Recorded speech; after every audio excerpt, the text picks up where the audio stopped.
ஆயுதெழுத்து நேயர்களுக்கு அன்பு வணக்கங்கள். நடந்து முடிந்த 2016 சட்டமன்ற தேர்தலில் மீண்டும் ஆட்சியை வென்றுள்ள அதிமுக அரசு 100 நாட்களை நிறைவு செய்கிறது. 100 நாட்களை நிறைவு செய்கிறது அதிமுக அரசு. நிறைவேற்றப்பட்ட வாக்குறுதிகள் உள்ளன, நிறைவேற்றப்பட வேண்டிய வாக்குறுதிகள் நிறைய உள்ளன. புதிய உத்தரவாதங்கள், புதிய சவால்கள். 100 நாட்கள் சாதனையா சோதனையா என்ற தலைப்பில் இன்றைய ஆயுதெழுத்து நிகழ்ச்சியில் விவாதிக்க இருக்கின்றோம். இந்த நிகழ்ச்சியில் நம்முடைய திரு கௌரி சங்கரன், சிவகங்கை கௌரி சங்கரன், அதிமுகவுடைய செய்தி தொடர்பாளர் இணைகிறார்கள். அவரை நிகழ்ச்சிக்கு அன்போடு வரவேற்கின்றோம். மற்றும் திராவிட முன்னேற்ற கழகத்துடைய செய்தி தொடர்பாளர், சட்டமன்ற உறுப்பினர் திரு மனோ தங்கராஜ் அவர்கள் இணைகிறார்கள். அவரையும் நிகழ்ச்சிக்கு அன்போடு வரவேற்கின்றோம். மற்றும் நம்முடைய இணைகிறார் டாக்டர் சுமந்த் ஸ்ரீராமன், அரசியல் விமர்சகர். டாக்டர் சுமந்த் ஸ்ரீராமன் அவர்கள்ட்ட இருந்து தான் இந்த நிகழ்ச்சியை தொடக்கணும்னு நினைக்கிறேன். ஒருவேளை ஆட்சி மாற்றம் ஏற்பட்டு இருக்குமே ஆனால் இந்த ஒரு 100 நாட்கள் அப்படிங்கிறது ஒரு சிக்னிபிகன்ட் டைமா பார்க்கப்பட்டு அதிகமான அலசல்களுக்கு, அதிகமான விவாதத்துக்கு உள்ளாக இருக்கும். இந்த 100 நாட்கள் கடந்த 5 ஆண்டுகள் ஆண்ட அதிமுக அரசாங்கம் மீண்டும் ஆட்சியை பிடித்திருக்கிறது. சோ ஒரு வழக்கமான 100 ஆண்டுகள் அப்படின்னு பார்ப்பதா, அல்ல இந்த ஒரு 100 நாட்கள்ல அணுகுமுறை மாற்றம் நிறைய ஏற்பட்டிருக்கு என்று பார்ப்பதா அப்படின்னு திரு சுமந்த் ஸ்ரீராமன் அவர்களை கேட்க விரும்புறேன். But there is a technical difficulty in connecting you. So நான் டாக்டர் சுமந்த் கேக்குதா? இல்ல ஹரி கேக்குதா? Yes, I Hari, can you hear me? Yes, எனக்கு கேக்குது Hari. Yes, I can hear you, doctor. Go ahead. See, அதாவது இந்த அரசை பொறுத்த வரைக்கும் இது வந்து ஒரு கண்டினியூட்டி தான். ஏன்னா சென்ற தேர்தல் நடந்த பிறகு அதே அரசு ஆட்சிக்கு, அதே கட்சி ஆட்சிக்கு வந்திருக்கிறது மீண்டும். அதனால வந்து இது புதிதாக ஒரு 100 நாள் அப்படிங்கறத நம்ம பார்க்க முடியாது. என்னன்னா தேர்தலில் கொடுத்திருக்கிற வாக்குறுதிகள், தேர்தலில் கொடுக்கப்பட்டிருக்கிற வாக்குறுதிகள் எந்த அளவுக்கு நிறைவேற்றப்பட்டன, எந்த அளவுக்கு நிறைவேற்ற நடவடிக்கைகள் எடுக்கப்பட்டிருக்கின்றன அப்படிங்கிறத வேணா நம்ம ஒரு யாட்ஸ்டிக்கா வைக்கலாமே தவிர, இதுல வந்து நம்ம முதலே அது பேசணும். ஒரு புதிய கவர்மெண்ட், அதாவது ஆட்சியில் இல்லாத ஒரு கட்சி ஆட்சி பிடிக்கும் பொழுது அதுக்கு ஒரு ஹனிமூன் பீரியட் அப்படின்னு சொல்லுவாங்க. ஒரு 6 மாத காலம் அவங்க என்னதான் செய்யறாங்க, அவங்களுக்கு ஒரு வாய்ப்பு கொடுக்கணும், ரொம்ப அவசரப்பட்டு நம்ம வந்து விமர்சனம் செய்யக்கூடாது அப்படிங்கிறது பொதுவான ஒரு அக்செப்டட் நார்ம். ஆனால் இந்த அரசை பொறுத்த வரைக்கும் அந்த மாதிரி ஒரு ஹனிமூன் பீரியட் கொடுக்க வேண்டிய 6 மாத காலகட்டம் இல்லை. ஏன்னா ஏற்கனவே ஆட்சியில் இருந்தவர்கள், அதே திட்டங்கள், சில புதிய திட்டங்கள், அந்த அடிப்படையில் நடந்து கொண்டிருக்கிறோம் ஒரு ஆட்சி. அப்படிங்கிறதுனால விமர்சனம் செய்வதற்கு நம்ம 6 மாத காலம் காத்திருக்க வேண்டும் என்ற அவசியம் இல்லை. இப்பவே வந்து பார்க்கலாம், நிறைகள் இருக்கிறது, குறைகள் இருக்கின்றது. அதை பத்தி தான் இன்னைக்கு நம்ம டீடைலா பேசுவோம். ரைட். ஒரு வழக்கமான அதிமுக ஆட்சியுடைய நீட்சி தான் அப்படிங்கிறதுங்களா? இதுல முந்தைய ஆட்சியில தென்படாத ஒரு அணுகுமுறை மாற்றம் இந்த ஒரு 100 நாட்கள்ல தென்பட்டு இருக்கு அப்படின்னு நினைக்கிறீங்களா? ஒரு கடந்த ஆட்சியின் போது அவங்க கையாளாத யுக்திகள், கையாளாத விதம், கவர்னன்ஸ்ல பேட்டர்ன், அதெல்லாம் ஒரு சற்றே ஏதேனும் மாற்றம் கண்டிருக்குன்னு நினைக்கிறீங்களா? இல்ல அதே ஸ்டேட்டஸ்கோ, அதே நிலை தான் தொடர்ந்து நினைக்கிறீங்களா? இல்ல, அதாவது நான் முதல் சில நாட்களில் ஒரு மாறுதல் இருக்கும் அப்படிங்கிற ஒரு எதிர்பார்ப்பு பெரிய அளவில் இருந்தது. சட்டமன்றத்தில் அதிமுக உறுப்பினர்களுக்கும் திமுகவுக்கும் ஏற்பட்ட ஓரளவுக்கு ஒரு சுமூகமான ஒரு போக்கு இருந்தது. அதன் அடிப்படையில் ஒரு நம்பிக்கை இருந்தது. சரி, மக்கள் பிரச்சனைகள் சட்டமன்றத்தில் விவாதத்துக்கு எடுத்துக்கொள்ளப்படும், ஒரு சுமூகமான ஒரு சூழல் சட்டமன்றத்தில் இருக்கும். ஸோ அப்படிங்கிறத வந்து வைத்துக்கொண்டு தொடர்ந்து வந்து அடுத்த ஸ்டேஜில் கவர்னன்ஸும் இன்னும் ஒரு சில மாறுதல்கள் பாசிட்டிவாக வரும் அப்படிங்கிற ஒரு எதிர்பார்ப்பு இருந்தது. ஆனால் கடைசி ஒரு 20 நாட்களாக நடந்து கொண்டிருக்கிற சட்டமன்ற நடவடிக்கைகள்லாம் நம்ம பார்க்கும்போது அதுவும் வந்து பொய்த்து போய்விட்டது அப்படிங்கிற அடிப்படையில் தான் இருக்கு. Of course it's too early. ஒரு 5 இயர் டேர்ம்ல 3 மாதம் அப்படிங்கிறது ரொம்ப ஒரு ஷார்ட் டேர்ம். ரெண்டாவது பார்த்தீங்கன்னா, நீங்க திட்டங்கள், அதாவது ஒரு அந்த விஷன் 2023 டாக்குமெண்ட் நம்ம எடுத்து வருவோம். செயலாக்கத்தை திட்டங்கள் ஆஃப் கோர்ஸ் கவர்னன்ஸோட செயலாக்கத்துக்கு வருவோம். Let's come to that. திரு கௌரி சங்கரன் அவர்களுடைய முதற்கட்ட கருத்தை கேட்க விரும்புறேன். இந்த அரசாங்கம் மீண்டும் ஆட்சி அமைத்து ஒரு 100 நாட்களை நிறைவு செய்யக்கூடிய இந்த அரசாங்கம் சந்திக்கக்கூடிய மிகப்பெரிய சவால்கள் அப்படின்னு எதை பட்டியலிடுவீங்க? முதல்ல நீங்க ஆரம்பிக்கும் போதே சொன்ன 100 ஆண்டுகள், அது அந்த உங்கள் வாக்கு பலிக்கட்டும்னு நான் இறைவனை வேண்டிக்கிறேன். நான் நினச்சது ஒரு மக்கள், அதாவது ஒரு 7300 நாட்கள், 100 நாட்கள் சொன்னீங்கல்ல, அதே இது ஒரு 7300 நாட்களில் ஒரு 1,76,00,000 உறுப்பினரை கொண்ட அண்ணா திராவிட முன்னேற்ற கழகம் இந்த ஆட்சியை புரட்சித் தலைவி அம்மா அவர்கள் தலைமையில் நடத்துவதற்கு தயாராக மக்கள் தயாராக இருக்கிறார்கள். அது தொடர்ந்து ஒரு 7,300 நாட்கள் நடக்க இருக்க நான் இறைவனை, நீங்கள் 100 ஆண்டு என்னை காட்டில் நீங்கள் அதிகமாகவே சொல்லிட்டீங்க. அது மக்கள் தான் முடிவு செய்யணும். ஆமாம், மக்கள் தான் முடிவு செய்வாங்க. அதாவது நீங்கள் வரப்பு உயர நீர் உயரும், நீர் உயர நெல் உயரும், நெல் உயர குடி உயரும், குடி உயர கோன் உயரம். கோன் சொன்னால் மன்னன். அந்த காலத்தில் சங்க காலத்து புலவர்கள் பாடிய பாடு. இப்போ வருது அரசாங்கம். அப்படி விவசாயிகள் தான் முக்கியம். இந்த இந்திய நாடு ஒரு விவசாய நாடு. ஒரு 80% விவசாயிகள் நிறைந்த நாடு இந்திய நாடு. அதே மாதிரி தான் தமிழ்நாட்டிலே உங்களுடைய கான்ட்ரிபியூஷன் ஆஃப் த அக்ரிகல்ச்சர் பார்த்தீங்களா ஒரு 80% இருக்கிறாங்க. விவசாயிகளை கண்காணிக்க வேண்டும், விவசாயிகளுக்கு அவர்களுடைய கவலையை நீக்க வேண்டும், விவசாயிகளுக்கு தகுந்த உதவிகள் செய்ய வேண்டும் என்பதை உணர்ந்து 80% இல்ல புள்ளிவரத்துல அதிகமா விவசாயிகள் இருந்தது 70-60% வரைக்கும் வந்திருக்காங்கன்னு எடுத்துக்கிட்டாலும் விவசாயத்துக்கு இந்திய அரசோ தமிழக அரசோ கொடுக்கக்கூடிய முக்கியத்துவம் ப்ரொபோர்ஷனேட்டா இருக்கா? நிறைய. அதைத்தான் சொல்ல வரேன். விவசாயிகளை காப்பாற்றுவதில் புரட்சி தலைவி அம்மா அவர்கள் கடுமையாக உழைக்கிறார்கள் அப்படிங்கிறது சொல்ல வரேன். சாதாரண விஷயத்துல இருந்து இப்ப நீங்க விவசாயிகளுக்கு இந்த 100 நாளைக்குள்ள சொன்னதை சொல்றேன் நான். கடன் பூரா தள்ளுபடி ஆயிட்டாங்க. விவசாயிகள் வாங்கின கடன் தள்ளுபடி. அந்த பயிர்க்கடன் 2016 இருந்து 21 வரைக்கும் 40,000 கோடி அவர்களுக்கு கடன் கொடுக்கப்படும். அதாவது கடன் கழிச்சாச்சு. அதாவது இது ஏற்கனவே சிதம்பரமும் கருணாநிதியும் உங்களுக்கு கடன் நிவர்த்தி பண்ணாங்கன்னு நம்ம பார்த்தோம். அது சாதாரண விவசாயிகளுக்கு அவர்கள் செய்யவில்லை. அதுதான் முக்கியம். கோடீஸ்வரர் கோடி கோடியா கடன் வாங்கிய பெரும் முதலாளிகளுக்குத்தான் அந்த கடன் சுமையை நீக்கினார்களே தவிர சிறிய விவசாயிகள் அதில் பலனடையவில்லை. ஆனால் இப்பொழுது புரட்சி தலைவி அம்மா அவர்கள் கடன் தள்ளுபடி செய்தார்கள் என்று சொன்னால் சிறிய விவசாயிகள், அவன் டிராக்டர் வாங்கினவன், அது வாங்கினது, இது வாங்கினது, 1 லட்சம் 2 லட்சம் 3 லட்சம் இப்படி கடன் வாங்கினாங்க பாருங்க, அவங்களுக்கெல்லாம் ஒரு நிவாரணம் கொடுப்பது அளவுக்கு அவங்க பண்ண. அதே மாதிரி முழு வட்டி கடன் வாங்குறவர்களுக்கு முழு வட்டி மானியமாக கொடுப்பதற்கு ஆணை பிறப்பித்திருக்கிறார்கள். விவசாயத்துறைக்கு செஞ்சதெல்லாம் சொல்லியிருக்கிறீங்க. தேர்தல் வாக்குறுதியில் ஒரு முக்கிய பகுதியோடைய செயலாக்கத்தை சொல்றீங்க. ஆனா இன்னைக்கும் கூட நம்மளுடைய பட்ஜெட் நம்ம ஏற்கனவே கூட பேசியிருக்கிறோம். நம்மளுடைய பட்ஜெட் அளவுங்கிறது 1.5 லட்சம் கோடி எல்லாம் தாண்டி போயிருக்கு. அதுல விவசாயத்திற்கு ஒதுக்கீடு செய்யக்கூடிய தொகை எவ்வளவு? 9,000 கோடி பண்ணியிருக்கிறார். பட்ஜெட் சைஸ் என்ன? அதுல ஒதுக்கீட்டுடைய அளவு என்ன? இல்ல நீங்க ஒவ்வொரு ஸ்டெப்பாக பாருங்க. இப்போ நீங்கள் விவசாயிகளுக்கு வட்டி முழு கடன் இப்போ 40,000 கோடி அதுக்கு ஒதுக்கி இருக்கிறாங்க 4-5 வருஷத்துக்கு. அதில் கடன் கொடுக்குறாங்க. அதாவது உங்களுக்கு விதை வாங்கிறதுக்கு மானியம் கொடுக்குறாங்க, உரம் வாங்கிறதுக்கு மானியம் கொடுக்குறாங்க, கீழே அண்டர் வாட்டரை பயன்படுத்துறதுக்கு மானியம் கொடுக்குறாங்க. இப்போ கூட 110ல் ஒரு 64 கோடி கொடுத்துருக்குறாங்க. இப்படி எந்தெந்த விவசாயிகளுக்கு நீங்கள் பசி கொடுமை இல்லாமல் பசியால் இறப்பு விவசாயிகள் இல்லை தமிழகத்தில்ங்கிறது முக்கியமான விஷயம். இப்போ மகாராஷ்டிரா பார்த்தீங்கன்னா 1,800 பேர் வருஷம் சாகுறான். ஆனா தமிழகத்தில் அந்த இறப்பு என்பதே இல்லை, தற்கொலை என்பதே இல்லை, பசியால் தற்கொலை என்பது. துறை வாரியா உங்களுடைய சாதனைகளை பட்டியலிடணும் அப்படிங்கிற நோக்கத்தோட வந்திருக்கிறீங்க. கேள்விகள் என்ன கேட்டாலும் அதை செய்ய போறீங்க. பட் அதை தாண்டி என்னுடைய கேள்விக்கு பதில் பெற முயற்சி செய்யறேன். இந்த அரசு சந்திக்கக்கூடிய மிகப்பெரிய சவால்கள் என்ன கருதுறீங்கன்னு நான் கேட்டேன். சவால்லாம் கருணாநிதி தாங்க, வேற ஒண்ணுமே கிடையாது சார். நீங்க காவேரி முல்லை பெரியாறு நிகழ்ச்சி இருந்தாலும் சரி, ஆல் பார்ட்டி மீட்டிங் வைக்கணும், அனைத்து கட்சிகளை கூட்டி ஆலோசனை செய்யணும். ஆலோசனை பண்ண என்ன நடக்குதுன்னு தெரியல. சுப்ரீம் கோர்ட்ல தவறுதான் அது. சுப்ரீம் கோர்ட்ல ஜட்ஜ்மெண்ட் கொடுத்தாச்சு. 419 டிஎம்சி தண்ணீர் தமிழகத்திற்கு விட வேண்டும் என்று சுப்ரீம் கோர்ட் ஜட்ஜ்மெண்ட் கொடுத்ததற்கு பிறகு சீதாராமையா போய் பார்க்க வேண்டிய அவசியம் என்னன்னு கேட்கிறேன். தண்ணி கிடைச்சதா? கேரளா முதல்வரை பார்க்க வேண்டிய அவசியம் என்ன? தண்ணி கிடைக்கலன்னா சுப்ரீம் கோர்ட் நீதிமன்ற தீர்ப்புக்கு பின்னரும் தண்ணீர் கிடைக்கவில்லை. 419 டிஎம்சி தண்ணீரை தமிழகத்திற்கு விட வேண்டும். தண்ணி இல்லை, மழை இல்லைன்னு சொன்னா அந்த ரேஷியோ படி தண்ணி கொடுக்கணும். கொடுக்காத சீதாராமையார் பத்தி கேட்கணுமா? இவங்க வந்து கவர்மெண்ட்ல இருந்தாங்களா மத்திய சர்க்கார்ல? 2007 வந்து ஜட்ஜ்மெண்ட் வந்தது, ட்ரிபியூனல் ஜட்ஜ்மெண்ட். 2013 வரைக்கும் ஜீவோ இஷ்யூ ஆகல.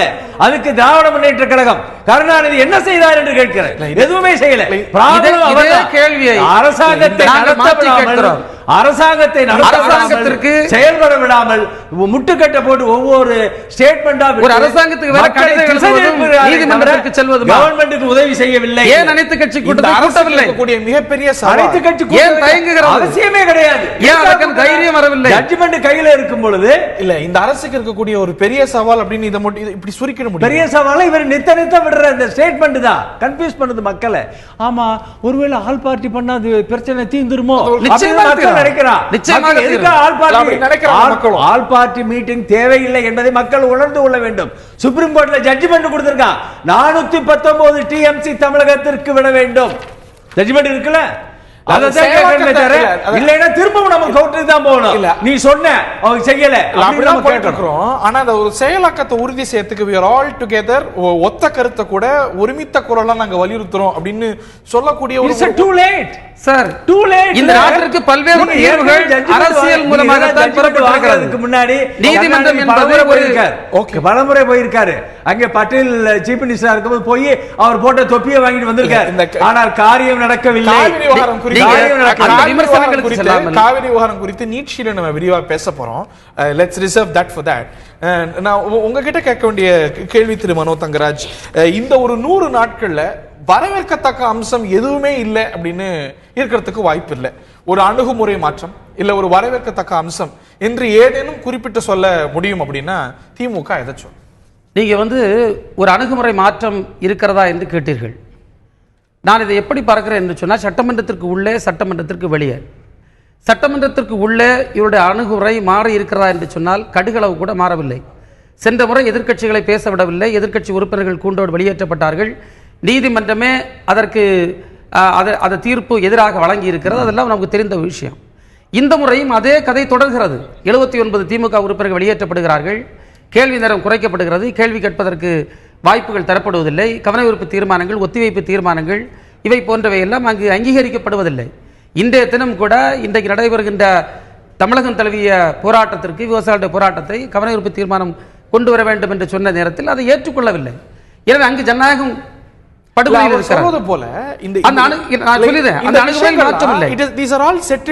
ஒரு பேச்சுவார்த்தை நடத்தி தீர்வு பெற வேண்டிய விஷயமே இல்ல. பேச்சுவார்த்தை நடத்தி நீதிமன்றத்துக்கு போய் வழக்கு முடிஞ்சு தீர்ப்பு வந்து அது கெசட்ல ஏறி செயலாக்கத்தை உறுதி செய்ய வேண்டிய விஷயம். அது உத்தரவிட எனக்கு ஒரு கேள்வி இருக்கிறது. செயல்படுத்த வேண்டியது மத்திய அரசு. உத்தரவிட வேண்டிய பாலாறு விஷயத்தில் நீதிமன்ற தீர்ப்பை மீறிதான் 5 அடி உயரத்து கட்டியிருக்காங்க. அப்படின்னா அது நீங்க நீதிமன்றத்தை நாடணுமா? எல்லாரும் சேர்ந்து கூடி பேசணும். அரசியல் நிர்பந்தத்தை மத்திய அரசுக்கு வழங்க வேண்டும். ஒரு உதாரணத்திற்கு முல்லை பெரியாறு பிரச்சனை நடந்து கொண்டிருக்கிறது. திருவனந்தபுரத்தில் இருக்கக்கூடிய மரியாதைக்குரிய உம்மன் சாண்டி அவர்கள் தன்னுடைய வாகனத்தை எடுத்துக்கொண்டு டாக்டர் சுமந்த் அவர் முடிச்சு ஆலப்பியில் சென்று அங்க இருக்கக்கூடிய எதிர்க்கட்சி தலைவர் அச்சுதானந்தத்தை பார்த்து அவரோடு கலந்து பேசி அனைத்து கட்சி கூட்டத்தை கூட்டி டெல்லிக்கு சென்று அங்கே அரசியல் நிர்பந்தத்தை கொடுக்கிறார்கள். ஏன் அந்த அணுகுமுறை தமிழ்நாடு பின்பற்றக்கூடாது? ஏன் தமிழ்நாட்டிலும் அனைவரையும் அழைத்துக் கொண்டு டெல்லிக்கு சென்று ஒரு அழுத்தத்தை ஏன் கொடுக்க முடியாது? எங்களுடைய எதிர்க்கட்சி தலைவர் பேசிய நேரத்தில் சொன்னார், அரசியலுக்காக சொல்லவில்லை, காழ்ப்புணர்ச்சியோடு சொல்லவில்லை, நல்ல அணுகுமுறை ஏற்படுத்துவோம் என்ற எண்ணத்தில் சொல்லுகிறேன் என்று சொன்னார். அதை இவர்கள் ஏன் ஏற்கவில்லை? உச்ச நீதிமன்றத்தில் 142 அடி வரைக்கும் உயர்த்தி கொள்ளலாம் அப்படின்னு உத்தரவு கொடுத்து இப்ப 142 அடிக்கு உயர்த்திட்டோம். நம்ம இதே 152 அடி ஆக்கணும்னு புரட்சி தலைவி அம்மா அவர்கள் உச்ச நீதிமன்றம் சென்று இருக்கிறார்கள். அனைத்து நீட்சியில விரிவா வாதிக்க போறோம். I want to reserve for that. என்னுடைய கேள்வி, ஒரு வரவேற்கத்தக்க அம்சம் அப்படின்னு இந்த 100 நாட்கள்ல ஏதேனும் பார்க்கிறீங்களா? எதுவும் இல்லவே இல்லைன்னு கருதுறீங்களா? சார், நிச்சயமாக இல்லை என்று சொல்வதற்கான ஆதாரங்கள் உதாரணம் என்னை பார்த்தீங்கன்னா, இன்னைக்கு கூட மரியாதைக்குரிய ராமதாஸ் அவர்கள் சொல்லியிருக்கிறார்கள், பல துறையில் தலைவர்கள் இல்லை, செயலாளர்கள், அரசு செயலாளர்கள் இல்லை.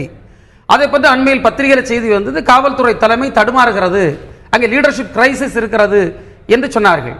இன்றைக்கு 4 பல்கலைக்கழகங்களில் வேந்தர்கள், துணைவேந்தர்கள் இல்லை. அப்ப இப்படிப்பட்ட நிலைமைகள் எல்லாம் எதை கோடிட்டு காட்டுகிறது என்று சொன்னால், இந்த அரசு நிச்சயமாக ஒரு மாற்றத்தை நோக்கி, ஒரு நல்ல திருப்பத்தை நோக்கி சென்று கொண்டிருக்கிறது என்ற அடையாளத்தை இது காட்டவில்லை. மாறாக தொடர்ந்து தவறுகள் நடைபெறுகிறது என்று தான் காட்டுகிறது. இன்றைக்கு கூட ஒரு அமைச்சர் மாற்றப்பட்டிருக்கிறார். ஏற்கனவே கழிந்த அரசில் 25 முறை அமைச்சர்கள் மாற்றப்பட்டார்கள். கல்வித்துறை மட்டுமே 6 முறை மாற்றப்பட்டிருக்கிறது. இன்றைக்கு மீண்டும் கல்வித்துறை இந்த 3 மாதத்தில் மாற்றப்பட்டிருக்கிறது. ஓகே, டாக்டர் சுமன் குறுக்கிட விரும்புனீங்க, then I have to take a break. நான் இன்னும் சில கேள்விகள் இருக்கு. ரொம்ப சரியா குறுக்கிடு. ஹரி, ஒரே ஒரு பாயிண்ட் இல்ல நீங்க காவிரி விரிவா விவாதிக்க போறீங்க. ஆனா ஒரே ஒரு பாயிண்ட் சொல்லிடுறேன். இந்த அனைத்து கட்சி கூட்டத்தை கூட்டினா உடனே தண்ணி வந்துருமா அப்படிங்கிறதுனா வராது. ஆனால் அடிப்படையாக அனைத்து கட்சி கூட்டம் என்று கூட்டுவது காரணம் என்னன்னா, காவிரி பிரச்சனை தமிழ்நாட்டை பொறுத்த வரைக்கும் ஒரு கட்சியை சார்ந்த பிரச்சனை அல்ல. இது அதிமுகவோட பிரச்சனையோ திமுகவோட பிரச்சனையோ இல்ல. யார் ஆட்சியில் இருக்காங்களோ அவங்க பிரச்சனை இல்லை. ஒட்டுமொத்த தமிழ் மக்களினுடைய பிரச்சனை, உரிமைக்காக பிரச்சனை. அந்த பிரச்சனையை பிரதிபலிக்கும் வகையில் எல்லோரும் ஒற்றுமையாக இருக்கிறோம். கர்நாடகால போன வாரம் அனைத்து கட்சி கூட்டம் நடத்துறாங்க. அனைத்து கட்சி கூட்டத்தில் காங்கிரஸ் தலைவர்கள் இருக்கிறாங்க, மல்லிகார்ஜுன் கார்கே இருக்காரு, பாஜக அனந்தகுமார் இருக்காரு, ஜேடிஎஸ் குமாரசாமி இருக்காரு. ஒரே மேசையில உட்கார்ந்து இருக்காங்க. அதனால உடனே தண்ணி வந்து அவங்க இந்த கலந்து விட வேணாமான்னு கேட்காதீங்க. ஒரே இல்ல என்னன்னா திமுக அதிமுக எம்பிகள் எல்லாரும் சேர்ந்து போய் பிரதமரை போய் பார்த்து வந்தாங்க சில மாதங்களுக்கு முன்பு. தண்ணி வந்துருச்சா, தண்ணி வந்துருமான்னு கேட்காதீங்க. இல்ல இங்க பாருங்க, சட்ட ரீதியாக ஒரு நிமிஷம், சட்ட ரீதியாக இந்த அரசு ஒரு நிமிஷம் சட்ட ரீதியாக இந்த அரசு செய்திருக்கிற நடவடிக்கைகள் அனைத்தும் பாராட்டத்தக்கவை. இந்த காவேரி பிரச்சனையில நிச்சயமா அது கெசட்ல வர லெவலுக்கு கொண்டு வந்திருக்காங்க. வரவேற்கத்தக்க விஷயம்.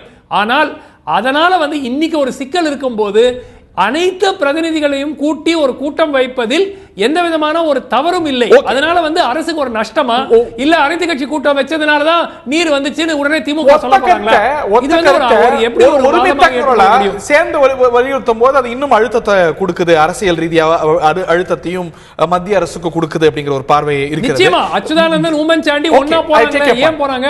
டாக்டர் சுமந்த் ராமன் சொன்னது போல இது வந்து ஏற்கனவே 5 ஆண்டுகள் ஆண்ட ஒரு அரசு, அதுதான் மீண்டும் ஆட்சி அமைத்திருக்கிறது. ஒரு ஹனிமூன் பீரியட், காமராஜர் சொல்வது போல ஒரு 6 மாதம் விமர்சிக்க கூடாது ஒரு புதிய அரசை அப்படிங்கிற அந்த ஒரு வாய்ப்பு இந்த அரசுக்கு இயல்பா எதிர்பார்க்க முடியாது. ஏன்னா முன்பு ஆட்சியில் இருந்து நீங்க தான் கஜானாவை முந்தைய ஆட்சி காலியா விட்டு போச்சு, திவாலாக்கிச்சு, அது போன்ற காரணங்களையும் நீங்க பிரச்சனைகளுக்கு விளக்க முடியாது. ஆனாலும் கூட இன்னைக்கு எந்த துறை மீதான விவாதம் வந்தாலும் கூட அன்னைக்கு திமுக ஆட்சி காலத்துல 2006 இந்த மாதத்துல என்னாச்சு தெரியுமா, அன்னைக்கு நிலைமை எப்படி இருந்தது தெரியுமா அப்படின்னு எந்த ஒரு நிலை பற்றி பேசும்போதும் எந்த துறை பற்றி பேசும்போதும் ஒரு 10 ஆண்டுகளுக்கு முன்பு நடந்த சம்பவங்களை நினைவு கூறுவது, இதற்கு முந்தைய திமுக ஆட்சி காலத்தை ஒப்பிடுவது அப்படிங்கிறது சரியான அணுகுமுறையா இன்னைக்கு இருக்குமா? இல்ல, எந்த துறையை விட்டுருங்க, மின்சாரத்துறையை நீங்கள் பேசாமல் இருக்கவே முடியாது. மின்சாரத்துறை வந்து திராவிட முன்னேற்ற கழக ஆட்சியில் இந்த தமிழகமே இருளில் சூழ்ந்திருந்தா இல்லையாங்கிறத நீங்க ஏத்துக்கிறீங்களா இல்லையா? 5 வருஷம் பேசியாச்சு. இல்ல 5 வருஷம் பேசியாச்சு. இன்னைக்கு இருக்கக்கூடிய மின்மிகை மாநிலமாக ஆக்கிட்டோம், அதை ஒத்துக்கிறீங்களா இல்லையா? அது மட்டுமல்லாமல் 100 யூனிட் வந்து அனைத்து மக்களுக்கும் ஃப்ரீ. நீங்க தேர்தல் அறிக்கையில சொன்னோம், இப்போ கொடுத்தாச்சு. அதே மாதிரி நெசவாளர்களுக்கு 200 யூனிட், விசைத்தறிக்கு 750 யூனிட், இதை கூட இலவசமாக தருகிறோம் என்று புரட்சி தலைவி அம்மா அவர்கள் சொல்லவில்லை. விலையில்லா, எத்தனை பெரிய வார்த்தை பாருங்க. அது மக்கள் வந்து அந்த அதாவது தன்னம்பிக்கை இழந்துடக்கூடாதுங்கிறதுல இலவசமா உனக்கு கொடுக்கிறேன் அப்படின்னு சொல்லக்கூடாது. என்னுடைய கேள்வி அதுவல்ல, அந்த மின்சாரம் வந்து சட்டம் ஒழுங்கோ இன்னைக்கு இருக்கக்கூடிய சவால்கள் நிறைய இருக்கு. இன்னைக்கு வந்து நீங்க வந்து மின்சாரத்துல மின்மிகை மாநிலமா இருக்கிறோம், அதுல வந்து எப்படி அவங்களுக்கு விளக்குவதற்கு தயாராக இல்ல கிடையாது. இன்னைக்கு இருக்கக்கூடிய பிரச்சனைகள் அந்த திமுக ஆட்சி காலம் முடிஞ்சு அதுல நீங்க பல்வேறு குற்றச்சாட்டை வச்சீங்க. அப்ப ஆட்சி மாற்றம் ஏற்பட்டது, 5 ஆண்டு காலம் ஆட்சி செஞ்சீங்க. நம்மளே சொல்ல, திருப்பி வீராசாமி சொன்னார், திராவிட முன்னேற்ற கழகம் தோற்பதாக இருந்தால் அது என்னால்தான் தோற்கிறது, இந்த மின்கட்டினால் அவர் சொன்னார். மீண்டும் ஜெயித்து மீண்டும் ஜெயித்திருக்கிறது. உற்பத்தி 2006, 7, 8, 9, 10, 11 பேசிட்டு இருப்போம்னா இன்னைக்கு அது வந்து சரியா இருக்குமா? அரசியல் ரீதியா உங்களுக்கு அது வலுவா இருக்குமா? உற்பத்தி பெருகி இருக்கான்னு கேளுங்க. 12,600 மெகாவாட் உற்பத்தி வந்துருச்சுங்க. மின்வெட்டுங்கிறதே கிடையாது. மின்வெட்டுங்கிறதே கிடையாது. மின்வெட்டு கிடையாது. எவ்வளவு வாங்குகிறீர்கள்? மின்வெட்டு கிடையாது தமிழகத்தில். சோலார் என்ன வாங்குறீங்க, இங்க என்ன வாங்குறீங்க? தமிழகத்தில் மின்வெட்டு இல்லை. எனர்ஜி அவற்றை கூட கணக்கில் எடுத்து வைத்துக் கொண்டு கணக்கில் எடுக்கணும். கணக்கில் எடுத்து தமிழ்நாடு மட்டும் இல்ல, இந்த மாதிரி சோலார் எனர்ஜி, விண்ட் எனர்ஜி மற்ற இதெல்லாம் வந்து ஒரு குறைந்தபட்சம் பயன்படுத்தணும்னு மத்திய அரசு கட்டுப்பாடே சட்டமே விதிக்குது. செல்ஃப் சஃபிஷியன்ட்னா வெளிய இருந்து வாங்காம இருக்கமா? எவ்வளவு வெளிய இருந்து இந்தியாவிலேயே அதிகமான மின்மிகை மாநிலம் பட்டியல மத்திய அரசாங்கத்துடைய மின்துறை தமிழகத்துக்கு முதலிடம். 11,000 மில்லியன் மெகா யூனிட் தமிழகம் பெற்றிருக்கு அப்படின்னு முதலிடம் கொடுக்கிறது. அதிகமாக இருந்து வெளி மாநிலங்களுக்கு கொடுப்பதற்கு தமிழ்நாடு தயாராக இருக்கிறது. இங்க இருக்கிற கர்நாடகாவுக்கும் ஆந்திராவுக்கும் நம்ம கொடுக்கிறோம். அந்த அளவுக்கு மின்மிகை மாநிலமாக தமிழகம் வந்து. என்னுடைய கேள்வி அடிப்படையானது, நீங்க இன்னைக்கு இருக்கக்கூடிய பிரச்சனைகளுக்கு ஒரு இன்னைக்கு எதை எடுத்துக்கிட்டாலும் அன்னைக்கு திமுக ஆட்சியில் வாழ்ந்து தெரியுமா, கச்சத்தீவுல நீங்க என்ன பண்ணீங்க தெரியுமா, சட்டம் ஒழுங்கு அன்னைக்கு எப்படி இருந்து தெரியுமான்னு இன்னைக்கு அந்த ஒரு கம்பேரிசன், அப்படிப்பட்ட ஒரு அரசியல் சரியான்னு கேட்கிறேன். இல்லை, சொல்லித்தான் ஆகணும். நீங்கள் மதுவிலக்கை வந்து முதல்ல சாராயம்னா என்ன, பிராண்டினா என்ன, நான்லாம் சின்ன பிள்ளையா இருக்கும்போது எனக்கு தெரியாதுங்க.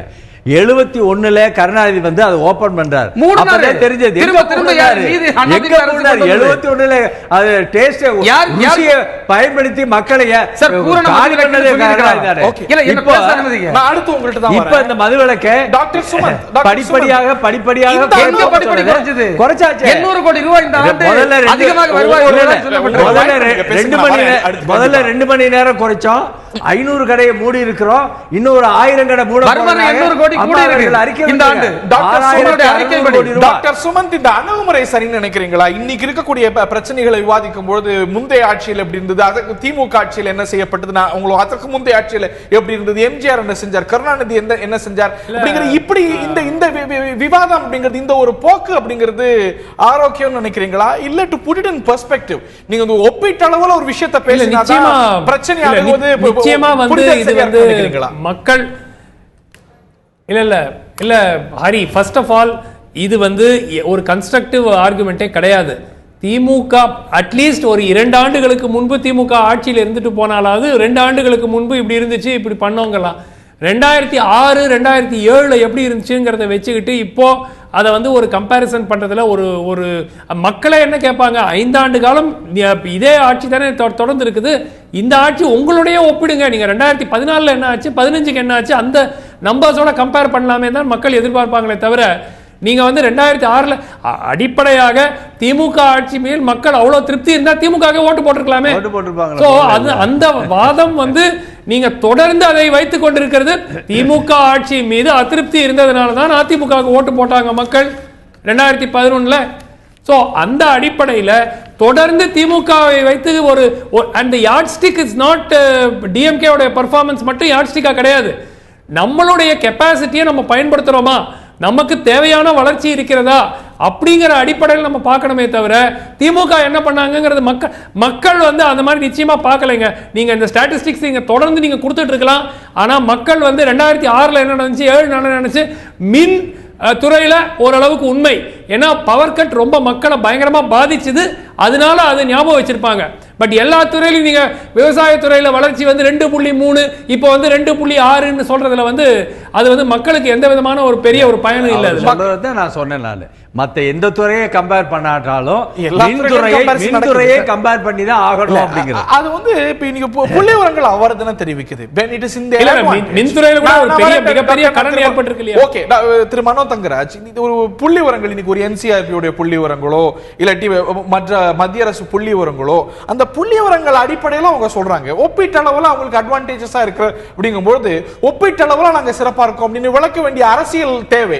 குற்றச்சாட்டுகள் குறிப்பா வரும்போது அவங்களுக்கு ஏற்படுது. ஒரு உதாரணமா நீங்க எந்த துறையை பற்றி பேசினாலும் எங்களுடைய அரசு தலை சிறந்த அரசு, இந்தியாவிலே நாங்க தான் பெஸ்ட் பெர்ஃபார்மிங்னு சொல்லக்கூடிய ஒரு நிலைமை ஏற்படுது. புள்ளி விவரங்களை சேர்த்தே வைக்கிறாங்க. உண்மையாதான் நீங்க வந்து களத்துல பாத்தீங்கன்னா, நான் கடந்த வெள்ளிக்கிழமை என்னுடைய மாவட்டத்தில் ஒரு தாலுகா அலுவலகம் ஜப்தி செய்யப்பட்டிருக்கிறது 6 மாதத்திற்குள் 2வது முறையாக. காரணம், அங்கே நில அர்ஜிதம் செய்யப்பட்ட மக்களுக்கு அந்த பணத்தை கொடுக்கவில்லை என்பதற்காக நீதிமன்ற உத்தரவிட்டு அனுப்பியிருக்கிறது.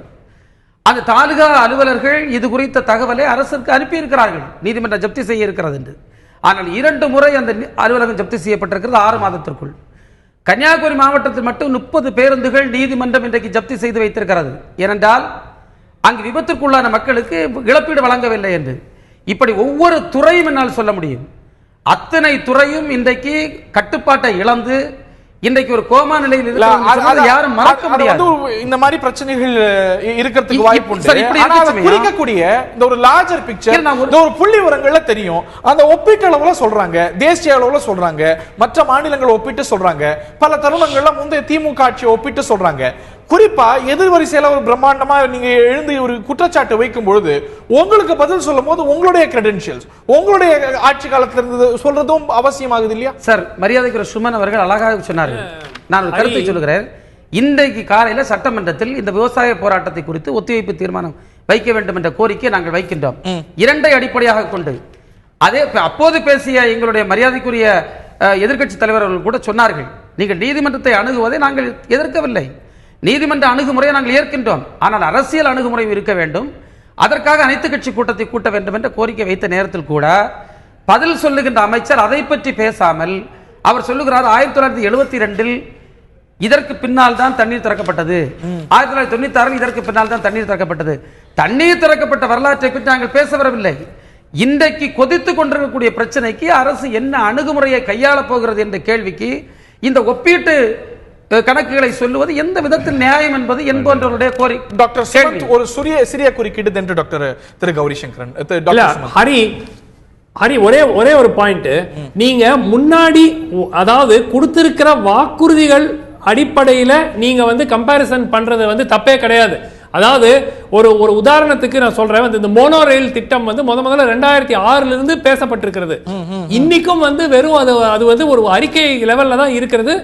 அது மோனோ ரயில் வர வேண்டுமா வர வேண்டாமா, வேற ஏதாவது ஒரு டிரான்சிட் சிஸ்டம் டிரான்ஸ்போர்ட் சிஸ்டம் வர வேண்டுமாங்கிறது ஒரு தனி விவாதம்.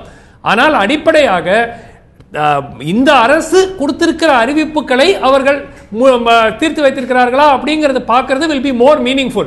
நீங்க பீகார்ல இப்படி இருக்கு, ஜார்க்கண்ட்ல இப்படி இருக்கு, சத்தீஸ்கர்ல இப்படி இருக்கு, திமுக இதை செஞ்சாங்க, அந்த அடிப்படையை கூறுவதை விட 2011 ஆட்சிக்கு வரும்பொழுது என்னென்ன அறிக்கைகள் என்னென்ன வாக்குறுதிகள் கொடுக்கப்பட்டிருக்கின்றன, அது எவ்வளவு நிறைவேற்றப்பட்டிருக்கிறதுன்னு பார்க்கறதா மக்களுக்கு பயனாகும். அந்த ஸ்டேட்டஸ் ரிப்போர்ட் அவங்க கொடுத்தாங்க. அதை தாண்டி சில தேவைகள் இருக்கு. இதை தாண்டி இந்த ஒரு தேர்தல் மேனிஃபெஸ்டோல உங்களுடைய தேர்தல் உத்தரவாதத்துல எல்லாருடைய கண்களையும் கவர்ந்த, எல்லாருடைய கவனத்தையும் கவர்ந்த வாக்குறுதிகள் பல எப்ப வரப்போகுது, அதுக்கான ரோட் மேப் என்னன்னு தெரியாம அறிவிக்காம இருக்கிறது. காலை சிற்றுண்டி பள்ளிகள்ல, வைஃபை பொது இடங்கள்ல, ஸ்கூட்டர் வாங்குறதுக்கு பெண்களுக்கு மானியம், ஆட்டோ வாங்குறதுக்கு மானியம், பால் விலை 25 ரூபாய், இதெல்லாம் எப்ப வரப்போகுது, எந்த தருணத்துல வரப்போகுது, எந்த ஆண்டுல இருந்து செயலாக்கத்துக்கு வரப்போகுது? புரட்சித் தலைவி அம்மா அவர்களினுடைய ஆக்ஷனும் சரி, அண்ணா திராவிட முன்னேற்றக் கழகத்தினுடைய தேர்தல் அறிக்கையை முழுமையாக 5 ஆண்டுகளுக்குள் முழுமைப்படுத்துவதுதான் அம்மாவினுடைய எப்போவுமே உள்ள ஒரு எய்மே.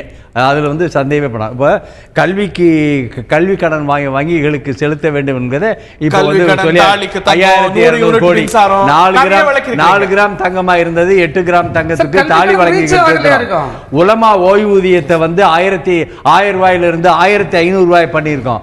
தியாகிகளுக்கு பென்ஷனை உயர்த்தி இருக்கிறோம். இப்படி படிப்படியா சொன்னதெல்லாம் போக சொல்லாததையும் அம்மா அவர்கள் செய்யறாங்க. நீங்க சொன்ன மீதி முக்கியமான வாக்குறுதி கண்டிப்பா இவெல்லாம் எப்ப வரப்போகுதுங்கிறது. அதாவது பொதுவா உங்களுடைய முந்தைய ஆட்சியில கூட ஆளுநர் உரையில இவையெல்லாம் பல திட்டங்கள் பிறகுதான் வந்துச்சு. ஆனாலும் கூட ஆளுநர் உரையில அரசாங்கத்துடைய கொள்கை வழக்கமா விளக்கப்பட்டது. ஆனா இப்பொழுது நான் சொன்ன சில திட்டங்கள்லாம் ஸ்கூட்டர் மானியமோ, ஆட்டோ மானியமோ, காலை சிற்றுண்டியோ, வைஃபையோ, பால் விலையோ எப்ப வரப்போகுது, அதுக்கான ஒரு செயலாக்கம் எப்படி இருக்க போகுதுங்கிறது சொன்னாங்கன்னா புரட்சி தலைவி அம்மா அவர்கள் சொன்னால் அதை கண்டிப்பாக செய்வார்கள். 5 ஆண்டு முடிவதற்குள் படிப்படியா தான் செஞ்சாகணும். இந்த விரலுக்கு என்ன வீக்கம் இருக்குமோ அந்த அளவுக்கு தான் வீங்க முடியும். நீங்க எல்லாம் நம்ம சொல்லி இருக்கிறோம், சொன்னதையெல்லாம் செய்து முடிப்பதுதான் புரட்சி தலைவி அம்மாவினுடைய கொள்கை. அது கண்டிப்பா இருக்கா. 50% உங்களுக்கு மானியம் கொடுக்கிறது, ஸ்கூட்டர் வாங்கி கொடுக்கிறது, இது எல்லாமே நடக்கத்தான் போகுது. அதெல்லாம் நடக்கல. அது 100 நாளையில எதிர்பார்க்கறீங்க பாருங்க, அது தவறு. நடக்கும் 100 நாள்ல எல்லாத்தையும் கொண்டு வந்து நடக்கும். அவர் டாக்டர் சுமன் சொன்ன மாதிரி மோனோ ரயில் வருதுன்னு சொன்னா அது அம்மாவினுடைய கனவு திட்டம். 100 நாட்கள் அதுக்கான ரோட் மேப் இருக்கணும் இல்லையா? இப்படி இப்படி வர போகுது. நிச்சயமா பூரண மதுவிலக்கு திட்டத்திற்கு என்ன ரோட் மேப் இருக்கு? படிப்படியாக மதுவிலக்கு இந்த ஆண்டு சொன்னாங்களா இல்லையா? உண்மையை சொல்லி கடைகளை மூடி இருக்காங்க. 800 கோடி வரவேணும் கூடி இருக்கு. படிப்படியாக வந்து பாலிசி ரோட்ல சொல்லுது 6000 கோடி நஷ்டம் இருக்கு. இந்த ஆண்டு 500 கடை க்ளோஸ் பண்ணதுனால இல்ல 800 கோடி ரூபாய் சென்ற ஆண்டை விட இந்த ஆண்டு எக்ஸைஸ் இன்கம் மட்டும் இந்த மது கடைகள் மூலமாக வருகிறது என்று சொல்லப்பட்டிருக்கிறது. அப்ப எந்த கடையை மூட வேண்டும் என்ற எண்ணத்தோடு மூடினார்களா? இல்ல விற்கவே செய்யாத கடைகளை மூடி இருக்கிறார் என்பதற்கு சொன்னதுல முதல்ல 2 மணி நேரத்தை டைம் கட் ஷார்ட் பண்ணாங்க. அடுத்து 500 கடை, அடுத்து 1000 கடைக்கு ப்ரொபோசல் எல்லாம் ரெடி ஆகிட்டு இருக்கு. 1000 கடை க்ளோஸ் பண்ண சொன்ன வார்த்தையை எப்படி காப்பாற்றினாங்கிறத நீங்க உணர வேண்டும். படிப்படியாக நான் மதுவிலக்கை கொண்டு வருவோம் என்று அண்ணா திராவிட முன்னேற்ற கழகம் புரட்சி தலைவி அம்மா அவர்கள் சொன்னதை முதலில் 2 மணி நேரம் சொன்னாங்க. 500 கடை க்ளோஸ் பண்ணி அதனால 6600 கோடி ரூபாய் நஷ்டம் வருகிறது. அதை பற்றி கவலை இல்லை. அடுத்து 1000 கடையையும் க்ளோஸ் பண்ணுவதாக இப்ப வந்து எல்லா எஸ்டிமேட் நடந்துட்டு இருக்கு, சர்வே நடந்துட்டு இருக்கு. 800 கோடி வருவார் இந்த ஆண்டு அதிகம் சொல்லுது. பட்ஜெட்ல அறிவிப்பு வந்து 5836 கோடி ரூபாய் சென்ற ஆண்டு வருமானம் என்றும் இந்த ஆண்டு 6636 கோடியாக அது குறையும் என்றும் சொல்லப்பட்டிருக்கிறது. பட்ஜெட்ல 5836 கோடி, இந்த பாலிசி நோட்ல கொள்கை விளக்க குறிப்பேடுல 6636 கோடி, 800 கோடி அவருடைய கணக்குப்படி அதிகரிக்கும். அப்ப இந்த பூரண மது விலக்க கொள்கையை அமல்படுத்துகிறார்களா இல்லை நஷ்டப்படுகின்ற கடைகளை மூடிவிட்டு மக்களை ஏமாற்றுகிறார்கள்? படிப்படி மதுவிலக்கை பத்தி பேசுறதுக்கு திராவிட முன்னேற்ற கழகத்திற்கு யோகியதையே கிடையாது. மதுவிலக்கை வந்து மக்களிடத்திலே வந்து காலி பண்ணி இந்த அளவுக்கு கடுமையாக ஒரே நாள்ல மூடணும்.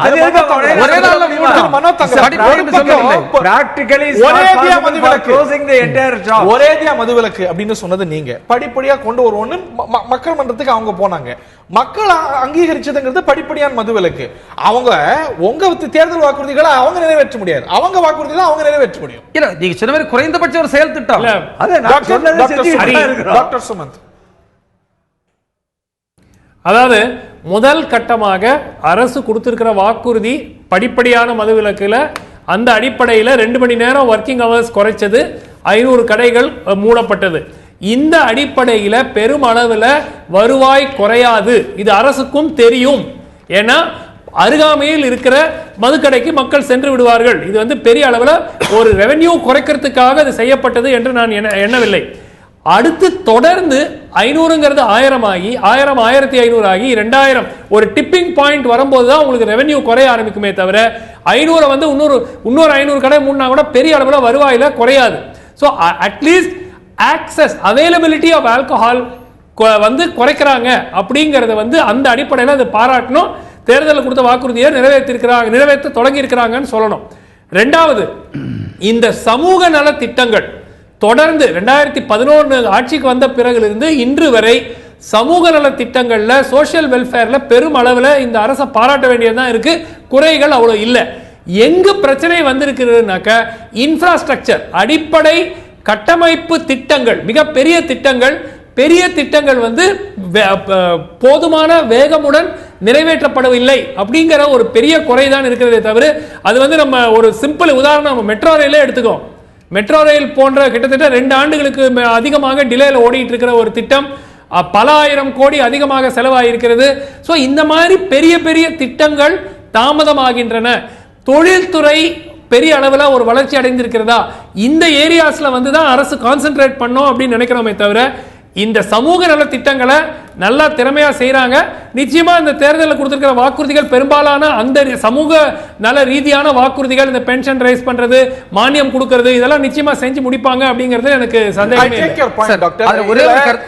இருக்கக்கூடிய வாக்குறுதிகளை நம்ம சேர்த்தே பார்க்கணும் இல்லையா? இன்னைக்கு வந்து தாலி கேட்டு கிராம் தங்கம், 100 யூனிட் இலவச மின்சாரம், இதெல்லாம் வந்து டெலிவர் பண்ண முடியுமான்னு சந்தேகம் எழுப்பியவங்க நிறைய உண்டு. டாஸ்மாக்ல சில கடைகளை மூடி இருக்கிறாங்க, அதுல உங்களுக்கு மாற்று கருத்து இருக்கிறது. டெலிவர் பண்ண ப்ராமிசஸும் சேர்த்தே இருக்கிறது. நம்ம அதை குறைச்சு மதிப்பெற்ற சார், நான் ஒரு கருத்து சார் சொன்னாங்க, இந்த வெல்ஃபேர் ஸ்கீம்ஸ்ல வந்து நல்லா பண்ணிட்டு இருக்காங்க. இன்றைக்கு வந்த அறிவிப்பை பற்றி நம்முடைய நண்பர் கூறினார். ஆனா இன்னைக்கு வந்த அறிவிப்பு என்னன்னா, அந்த ஹோம்ஸ்ல இருக்கக்கூடிய முதியோர்களுக்கு வழங்கப்படுகின்ற 300 ரூபாய் தொகை 1200 உயர்த்தப்பட்டிருக்கிறது. 300 ரூபாய் என்பது என்னைக்கோ பிக்ஸ் பண்ணது. அதுல வந்து மாசம் 300 என்பது ஒரு நாள் 10 ரூபாய். அது 1200 இன்க்ரீஸ் பண்ணிருக்கு. இது வந்து இன்னைக்கு இருக்கக்கூடிய விலைவாசி உயர்வு, இப்படிப்பட்ட பல்வேறு அதை கேட்டர் பண்ணது இல்லையா? அதை பார்த்து செய்தது. இது எந்த அரசு இருந்தாலும் செய்யும், அதுல மாற்றுக்கிறதுக்கு இடம் இல்ல. செய்யாத அரசுகள் இந்தியால பல இருக்கு. அது இந்தியா விட்டுருங்க, நீங்க தமிழ்நாட்டில் ஏற்கனவே இந்த சமூக நல குறியீடுகள், இந்த ஹெல்த் இண்டிகேட்டர்ஸ், கல்வி மாதிரியான விஷயங்கள்ல இருக்கக்கூடிய குறியீடுகள் மற்ற மாநிலங்களை காட்டிலும் பெட்டரா இருக்கு. அதோட நீங்க வந்து எங்க தேர்தல் அறிக்கையில பாத்தீங்கன்னா இதை விட கூட சொல்லி இருந்தோம். எங்களுடைய தேர்தல் அறிக்கையில இதை விட அதிகமா சொல்லி இருந்தோம். இல்ல சார், சமூக நல திட்டங்களுக்கு இல்ல சார், 1% தான் குறைவு. வெளிப்படுத்தக்கூடிய ரிசல்ட் தெரியக்கூடிய குறியீடுகள் பெட்டரா இருக்கு. அதுதான் நான் பார்க்க முடியும் சார். நிச்சயமா எங்களுடைய தேர்தல் வாக்குறுதியில் இதை விட அதிகமான நாங்கள் திட்டங்களை சொல்லி இருந்தோம். வெறும் 24,000 ஓட்டுகள்ல தான் இந்த நாங்க ஆட்சி இழந்திருக்கோம். அது நாங்க சொன்ன அறிவிப்புகளை மக்கள் ஏற்றுக்கொள்ளவில்லை என்று யாரும் தயவு செய்து கருத வேண்டாம். ஒரு சூழலில் இந்த அரசு நீங்க தமிழ்நாட்டில் ஜனநாயகத்தை நம்ம பேச வேண்டாம் தயவு செய்து. ஏனென்றால் நான் அறிந்த மட்டில், படித்த மட்டில், ஜனநாயகம் என்பது எதிர் கருத்துக்களை மாற்று கருத்துக்களை எதிர் கருத்துக்களை மாற்று கருத்துக்களை கேட்கக்கூடிய நிலைமையில இந்த அரசு இல்லை. நம்முடைய முதல்வர் அவர்கள் பல்வேறு அறிவிப்புகளை அவர்கள் அறிவிக்கின்றார்கள். ஆனால் அதே நேரத்தில் எந்த பொறுமையும் அவர்கள் எடுக்கவில்லை. அது தான் என்ற ஈகோல தான் இருக்காங்க. அது ஈகோ கிளாஸ் தான் நடந்துட்டு இருக்காங்க. பர்சனலா ஒரு பொதுவான அணுகுமுறைக்கு அவர்கள் வரவில்லை. பர்சனலா அதெல்லாம் பேச வேண்டாம். பொதுவான அணுகுமுறைக்கு அவர்கள் வரவில்லை. நீங்க பேரலுக்கு ஏற்றார் போல தான் செயல்படுத்த முடியும் அப்படின்னீங்க. இன்னைக்கு நிதி நிலைமை கவலைக்குரியதா இருக்கிறதா இல்லையா? 2.5 லட்சம் கோடி கடன், 40,000 கோடி நிதி பற்றாக்குறை, 15,000 கோடி வருவாய் பற்றாக்குறை, இவையெல்லாம் சமீபத்தில் வரலாறு காணாத வகையில. இதற்கு வந்து முந்தைய திமுக ஆட்சி பொறுப்பாக இந்த ஒரு கவலைக்குரிய நிதி நிலைமைக்கு யார் பொறுப்பு? இது சாதனையா, சோதனையா, வேதனையா? இல்லை, இதில் ஒன்றும் சாதனை இருக்குன்னு நான் சொல்லலை. இப்போ அதே நேரத்தில் 182 புதிய தொடக்க பள்ளிகள் தொடங்கி இருக்கிறாங்க. இப்போ இந்த 100 நாளில் சொல்கிறவங்க 1317 நடுநிலை உயர்நிலை பள்ளிகள் தரம் உயர்த்தப்பட்டிருக்கிறது. தரமான கல்வியை மாணவர்களுக்கு கொடுக்க வேண்டும் என்பதில் அக்கறை மிகுந்தவங்க புரட்சி தலைவர். தரமான கல்வி, நல்ல கல்வி எந்த அளவுக்கு முக்கியமோ அதெல்லாம் தொடர்ந்து செயல்படுத்துவதற்கு மக்கள் சீரான நிதிநிலை அவசியம். இந்த சீரான நிதி நிலைமை இன்னைக்கு இருக்குன்னு கருதுறீங்களா? இல்ல, அதான் சொல்ல, கடன் இருக்கு, கடன் சுமை இல்லைன்னு நான் சொல்லல நானு. ஆனால் கட்டுப்பாட்டிற்குள் இருக்கிறது. அதை நீங்க ஒத்துக்கிறீங்களா இல்லையா? நம்ம வந்து இன்னுமே கடன் வாங்குற அளவுக்கு நம்மளுடைய திறவு மட்டும் இல்ல, வருவாய் பற்றாக்குறை, நிதி பற்றாக்குறை மாதிரியான அலகுகள் கட்டுக்குள்ள கூட முன்பு இதை விட பெட்டரா. என்ன சொல்ல போனா உங்களுடைய முந்தைய ஆட்சியில இதுக்குள்ள கல்வி நீங்க வருவாய் உபரியெல்லாம் வச்ச ஆண்டுகள் உண்டு. ஆனா இன்னைக்கு வருவாய் பற்றாக்குறை அதிக அளவுக்கு இன்னைக்கு பல இந்தியாவிலே அதிகமா இருக்கக்கூடிய மாநிலங்கள்ல ஒன்றா இருக்கு அப்படின்னா நிச்சயமா கவலைக்குரியது. அதாவது இது முக்கியமா இந்த கடன் சுமைக்கு காரணமே மின்சாரத்துறை தான். மின்சாரத்துறையில திராவிட முன்னேற்ற கழகம் ஆட்சி செய்கின்ற கொஞ்சம் இருக்கு, ஒரு நிமிஷம் வந்தவொடனே துருப்பிடிக்க வச்சுட்டாங்க. போட்டு 7,400 உற்பத்தியை பண்ணி 7,400 யூனிட் மெகா யூனிட் உற்பத்தியை வச்சுட்டு வெளியே வந்தாங்க. நம்மளுக்கு தேவை 12,600 மெகா யூனிட். அது உற்பத்தியை பெருக்கணும் சொன்னா துருப்பிடிச்சு போன ஃபேக்டரி அத்தனையும் புதியதாக செய்ய வேண்டிய நிர்பந்தம் ஏற்பட்டது. கடன் சுமை ஏறிச்சு.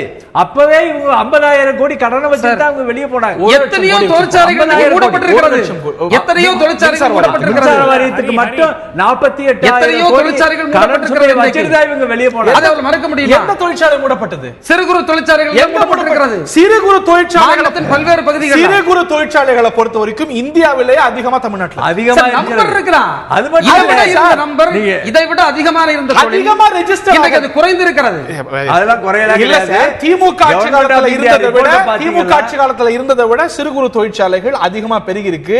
பொல்யூஷன் கண்ட்ரோல் புள்ளிவிவரங்கள் படி பார்க்கும்போது நடுத்தர தொழிற்சாலைகள் பெரிய தொழிற்சாலைகள் எல்லாம் புதுசா பதிவாயிருக்கு. தொழில் முனைவோர் யாரும் வெளியில போகல. தொழில் முனைவோர்களை பெருக்க வேண்டும் அல்ல, பல்வேறு முயற்சிகள் திமுக ஆட்சி காலத்தில் எடுக்கப்பட்டது. தொழிற்சாலைகள் ஆரம்பிப்பதற்கு தகுந்த இடம் தமிழ்நாடு தான் அப்படிங்கிறது மத்திய சர்க்கார் சொல்லி இருக்கு. முதல் இடத்தில் இருக்கிறது தமிழ்நாடு, இரண்டாவது மூணாவது குஜராத். தலைவர் கலைஞர் அவர்கள் முதல்வராக இருந்த நேரத்தில் எத்தனை பெரிய பெரிய தொழிற்சாலைகள் ஏன் மக்கள் இறுதியான கருத்து மக்களால் புறக்கணிக்கப்பட்ட கட்சி திராவிட முன்னேற்ற இறுதியான கருத்து Mano Thangaraj, make it very short. இறுதியான கருத்து. If you have something more to add. Yeah. என்னை பொறுத்தவரை இன்றைக்கு ஒரு முக்கியமான உதாரணத்தை சொல்லுகிறேன். இன்றைக்கு எந்த துறையை சார்ந்த ஒரு குறைகளையும் சொல்ல முடியாத ஒரு நிலை தமிழ்நாட்டில் இருந்து கொண்டிருக்கிறது. குறிப்பாக இன்றைக்கு காவல்துறை எடுத்துக்கொண்டால் அங்கே பல பிரச்சனைகள் இருக்கிறது. அந்த பிரச்சனைகளை பற்றி சட்டமன்றத்திலும் பேச முடியாது, வெளியிலும் பேச முடியாது. பேசுகின்ற நேரத்தில் அதை உடனடியாக அவை குறிப்பில் நீக்குகின்றார்கள். அதை பேசுவதற்கு அனுமதி தரவில்லை. சரியான தரவுகளோட சொன்ன எப்படி அவை குறிப்பில்? நான் உங்கள்கிட்ட ஒன்ன சொல்ல, எத்தனை கேள்விகளை இந்த தடவை அவர்கள் அனுமதித்திருக்கிறார்கள், எத்தனை கவனஈர்ப்பு தீர்மானங்களை அனுமதித்திருக்கிறார்கள், எத்தனை ஒத்திவைப்பு தீர்மானங்களை நண்பர் சொல்ல முடியுமா? அவரிடத்தில் நீங்கள் கேளுங்கள். அதுக்கு பதில் இருக்கிறதா? இல்லை. ஓகே. மக்கள் மன்றத்தில் பேச முடிகிறதா? பொதுக்கூட்டங்களுக்கு அனுமதி தருகிறார்களா? அதுவும் மறுக்கப்படுகிறது. திருச்சியில பேசுறார் திரு ஸ்டாலின். எவ்வளவு போராட்டங்களுக்கு பிறகு வழக்கறிஞர்கள் தங்கள் போராட்டத்தை கொண்டு செல்வதற்கு கூட அனுமதி மறுக்கப்பட்டது. இந்தியாவிலேயே அதிகமா போராட்டம் நடக்கக்கூடிய மாநிலமா தமிழகம் இருக்கு. அதிகமான பிரச்சனைகள் இருக்கு, அதிகமான போராட்டம் சொல்லுது. இடதுசாரிகள் வலுவா இருக்கக்கூடிய மேற்கு வங்கம், கேரளாவை விட. திரு சுமந்த், உங்களுடைய இறுதியான கருத்து, இந்த அரசுக்கு இருக்கக்கூடிய நல் வாய்ப்புகள் என்ன, இப்ப பயன்படுத்திக்க வேண்டிய அவென்யூஸ் என்ன, பெரிய சவால்கள், உங்களுடைய இறுதியான கருத்து? ஹரி, நல் வாய்ப்பு, அதாவது குட்வில் இந்த அரசுக்கு இன்னும் அதிகமாக இருக்கிறது. அவங்களுடைய சோஷியல் வெல்ஃபேர் ஸ்கீம்ஸ் மூலமாக செஞ்சிருக்கிறதுனால மக்கள் வந்து திரு கௌரி சங்கர் சொன்னது போல விவசாயிகள் வந்து தற்கொலை பண்றதோ அந்த அளவு சில மற்ற மாநிலங்களில் இருக்கிற ஒரு அவல நிலை இங்கு இல்லை. இதெல்லாம் வந்து பிளஸ் பாயிண்ட் கவர்மெண்ட்டுக்கு. ஆனால் அது மட்டும் வைத்துக்கொண்டு ஒரு ஆட்சியை வந்து ஒரு முழுமையாக ஒரு 100% நம்ம மார்க் மதிப்பீடு கொடுக்க முடியாது. ஏன்னா இன்ஃப்ராஸ்ட்ரக்சர் மிகவும் முக்கியம். இன்றைய தமிழ்நாட்டில் இருக்கிற இளைஞர்கள் எதிர்பார்க்கிறது வந்து திமுக என்ன பண்ணாங்க, அதிமுக ஆட்சி அதுக்கு முன்னாடி 1980 என்ன நடந்துச்சுங்கிறது கிடையாது. இன்றைய காலகட்டத்தில் நாம் எவ்வளவு வளர்ச்சி நம்மால் செய்ய முடியுமோ அது செய்கிறோமா அப்படிங்கிறது தான். அறிவிக்கப்பட்ட திட்டங்கள்லாம் அந்த கால குறிக்கேடுக்குள் முடிக்கப்படுகின்றனவா, இதெல்லாம் தான் மக்கள் பார்க்கறாங்க. அதனால நிச்சயமாக இந்த 100 நாட்களில், நான் உங்ககிட்ட இருந்து நான் பழக்கமா 100 ஆண்டு எனக்கு வந்துருச்சு, பட் 100 நாட்களில் ஒரு நிறைகள் இருக்கின்றன in social welfare.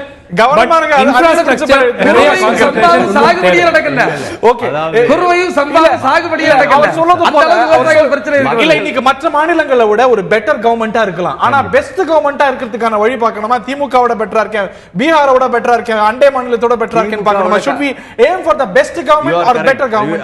I will accept you are correct. திமுகவோட கம்பேர் பண்ற அளவுக்கு நாங்க இல்ல. மக்கள் நல பணியை நாங்கள் செய்கின்ற காரணத்தினால் மக்கள் வந்து அண்ணா திராவிட முன்னேற்றத்திற்கு அதிக அளவில் எந்த தேர்தல் வந்தாலும் அண்ணா திராவிட முன்னேற்ற கழகம் வெற்றி பெறுகிறது.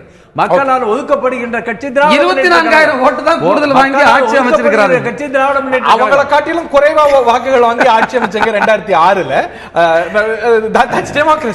that's democracy. இன்னைக்கு ஒப்பீட்டளவுல பல மாநிலங்கள் முந்தைய சூழல்களை விட பெட்டரா இருக்கலாம். ஆனா இன்னைக்கு புதிய சவால்கள் நிறைய இருக்கின்றன. செயல்பாட்டுக்கு வர வேண்டிய உத்தரவாதங்கள் இருக்கின்றன. நிதி நிலைமை மிக பெரும் சவால் நிறைந்த ஒரு சூழ்நிலையில் இருக்கிறது. இவற்றையெல்லாம் எப்படி சமாளிக்க போகிறது? ஒரு 100 நாட்களை கடந்திருக்கிறது. உள்ளாட்சி தேர்தல் வரப்போகிறது. இன்னும் இருக்கக்கூடிய நாட்கள்ல நிறைய சவால்கள் இருக்கின்றன. நிதி ரீதியான சவால்கள், அரசியல் ரீதியான சவால்கள், இதெல்லாம் எப்படி சமாளித்து அடுத்த கட்டங்களுக்கு செல்ல போகிறது? பொறுத்திருந்து பார்க்கலாம். இந்த நிகழ்ச்சியில் பங்குகொண்ட விருந்தர்கள் 3க்கும் பார்த்த நேயர்களுக்கும் நன்றி.